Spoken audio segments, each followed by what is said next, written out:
Avant de quitter Abidjan, le chef de l'État s'est soumis à une séance de prise de tension à l'occasion de la Journée mondiale de la lutte contre l'hypertension qui sera célébrée demain mardi. Jérôme Kofi Abola. C'est le président de la République, Alassane Ouattara, qui le premier a fait prendre sa tension à l'occasion de cette séance initiée par la ministre de la Santé et de la lutte contre le sida, Raymond Goudou Kofi. Le faisant, le chef de l'État entend donner l'exemple à ses concitoyens et montrer ainsi l'importance que revêt la prise de la tension pour ce qui est de la santé. C'est très important de faire ça régulièrement parce que la tension artérielle est une indication cardiovasculaire et c'est essentiel. Vous savez, c'est la meilleure manière de détecter un peu si on est stressé, s'il y a d'autres indications de déséquilibre et ainsi de suite. Et donc j'encourage tous mes concitoyens à faire comme moi. Et moi, je le fais régulièrement. Emboîtant le pas au président de la République, quelques membres du gouvernement se sont succédés pour faire prendre leur tension à leur tour. Outre le Premier ministre Daniel Kablan-Duncan, le ministre d'État, ministre du Plan et du Développement Albert Mabry-Touakeuse, pour ne citer que lui. L'hypertension artérielle entraîne beaucoup de dégâts. En Côte d'Ivoire, c'est devenu un problème de santé publique. Des familles souffrent des conséquences avec des morts dues aux AVC. Beaucoup de nos compatriotes sont devenus pratiquement handicapés et sont devenus des dépendants alors que la famille dépend d'eux.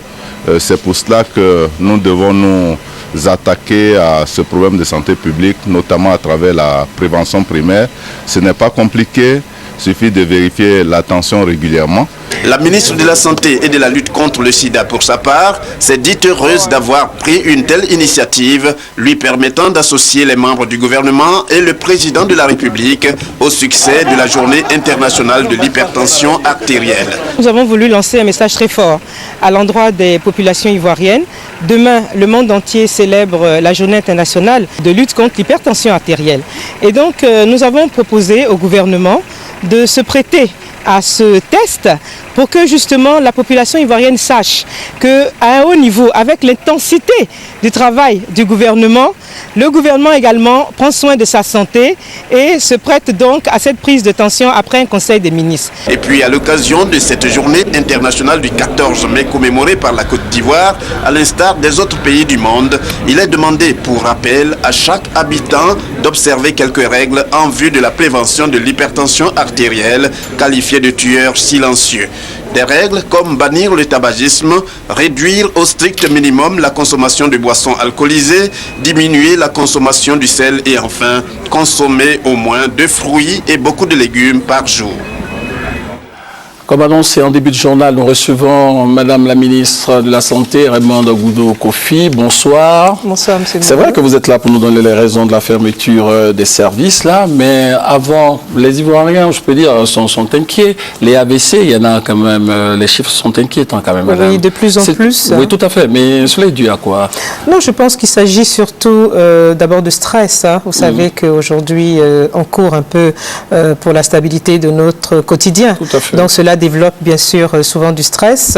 Il s'agit également d'avoir une certaine hygiène de vie, n'est-ce pas? Et l'hygiène de vie passe par la pratique du sport, n'est-ce pas? Et puis surtout un contrôle. Il ne faut pas négliger de contrôler sa tension, même si l'on pense que l'on se porte bien. Tout à l'heure, vous avez entendu le journaliste qui disait hors écran que c'était la maladie qui tuait. Elle était silencieuse. Donc l'hypertension est une maladie extrêmement silencieuse qui, lorsqu'elle se déclenche, malheureusement, est fatale. C'est la raison pour laquelle il faut avoir une certaine hygiène de vie, manger moins de sel, faire du sport. Mais en plus de ça, il faut, faire en sorte que la vie familiale ne soit pas une vie de stress, mais que ce soit plutôt, lorsqu'on rentre chez soi à la maison, un moment de détente, n'est-ce pas? Et puis, lorsqu'on travaille également, ne pas se prendre la tête, excusez-moi le terme, mais c'est vraiment ça.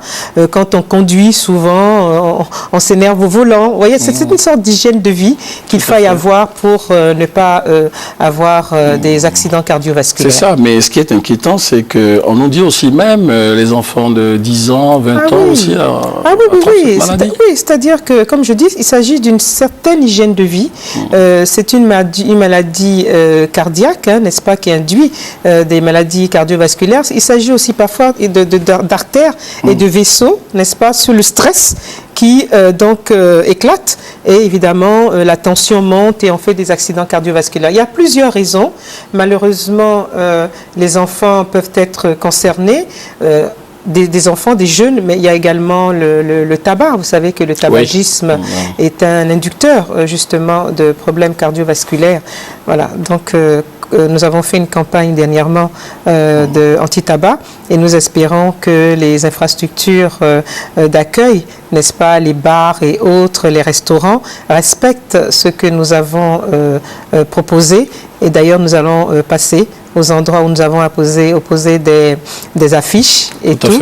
Nous allons voir un peu le sort qui est réservé à nos affiches.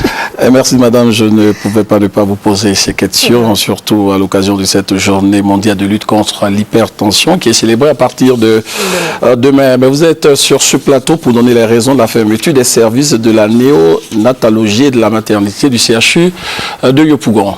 C'est ça, je vais d'abord lire le communiqué, n'est-ce pas? Alors, le ministère de la Santé et de la lutte contre le sida porte à la connaissance des usagers que le bloc obstétrical du CHU de Yopougon, comprenant la salle d'accouchement, le bloc opératoire et le service de néonatologie, est momentanément fermé au public à compter de ce lundi 13 mai 2013 pour cause de réhabilitation. Les activités de ces services sont délocalisées à l'hôpital général de Yopougon-Atié, c'est-à-dire l'ex-PMI de Yopougon, où seront reçues les parturientes et les malades à compter de ce jour. Un dispositif exceptionnel a été mis en place à l'hôpital général de Yopougon-Atié. Ce dispositif comprend le personnel du CHU de Yopougon et les équipements techniques. Il vise à garantir la prise en charge des usagers pour les accouchements et les interventions chirurgicales éventuelles. Le ministère de la Santé et de la lutte contre le sida voudrait présenter ses excuses aux populations en général et aux parturientes en particulier pour les quelques désagréments que cette délocalisation momentanée pourrait causer. Il les rassure sur les dispositions prises pour assurer la continuité du service et des prestations liées aux accouchements et interventions chirurgicales à l'hôpital de Yopougon-Atié, ainsi que sur la célérité des travaux de réhabilitation du bloc obstétrical du CHU de Yopougon. Voilà. Alors madame, ces travaux vont durer combien de temps? Alors, je voudrais déjà vous dire que le gouvernement est entré, a promis aux Ivoiriens la réhabilitation, la construction de certaines structures sanitaires, d'établissements sanitaires. Et pour pouvoir justement pour passer à ces réhabilitations, il faut bien passer par la fermeture momentanée des différentes structures que nous réhabilitons. C'est obligé. En ce qui concerne donc le service du bloc opératoire et du néonatal du CHU de Yopougon, les travaux vont durer à peu près 2 mois. 2 mois, mais nous avons tout de suite pris des dispositions palliatives. Et c'est pour ça que nous sommes sur ce plateau. Tout à fait. Vraiment, pour ne pas inquiéter aussi bien les parturientes que, bien sûr, voilà. Donc, alors donc parlez-nous de ces dispositions prises. Voilà, alors donc nous avons fermé seulement tout ce qui est obstétrique chirurgical. Voilà, donc les accouchements se feront à Yopougon-Atié, à l'hôpital général de Yopougon-Atié, les accouchements et les césariennes. Toutes les dispositions sont prises. Le personnel du CHU de Yopougon s'est déporté et est déporté en permanence à l'hôpital général de Yopougon-Atié. Nous avons 2 blocs fonctionnels actuellement. Nous avons, concernant le néonatal, nous avons 2 couveuses pour le moment et 3 berceaux pour le néonatal, n'est-ce pas? Mais pour la maternité, nous avons bien sûr d'autres couveuses. Mais c'est important de préciser qu'il n'y a pas de rupture, il n'y a rien que le lieu que nous avons déplacé. Et c'est la raison pour laquelle nous insistons et que nous demandons aux différentes personnes, les femmes qui vont accoucher, de ne pas s'affoler. Si d'aventure elles n'ont pas pu avoir l'information et qu'elles arrivent, elles seront prises en compte très rapidement et on se chargera de les amener à Yopougon-Atié. Je voudrais vraiment rassurer les populations. Nous sommes obligés, comme je vous disais tout à l'heure, de passer par cela pour améliorer le système sanitaire en Côte d'Ivoire. On est obligé de passer par là. Alors, d'autres fermetures de services prévues? Vous savez qu'il y a juste 2 mois, je pense, nous avons dû fermer le service de stérilisation du CHU de Yopougon, de Cocody, pardon. Cela s'est très bien passé et nous voudrons appeler à la célérité, bien sûr, des populations. Nous allons le faire progressivement.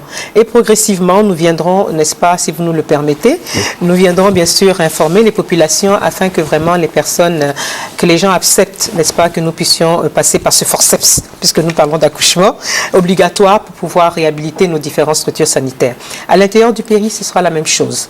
Nous commençons par le CHU de Yopougon. Vous savez, le CHU de Yopougon a ouvert ses portes en 90. Et depuis, nous n'avons pas eu de réhabilitation conséquente. Alors vous imaginez un peu ce que cela doit être. Hein, les plafonds coulent de partout. Bref, je ne vais pas rentrer dans les détails. Mais il est bon, puisque nous l'avons promis, puisque le président de la République a décidé que cette année 2013 est l'année de la santé, il est bon que nous puissions réhabiliter ces structures et proposer bien sûr aux populations ivoiriennes vraiment un système de santé adéquat. Merci Madame la Ministre pour ces précisions.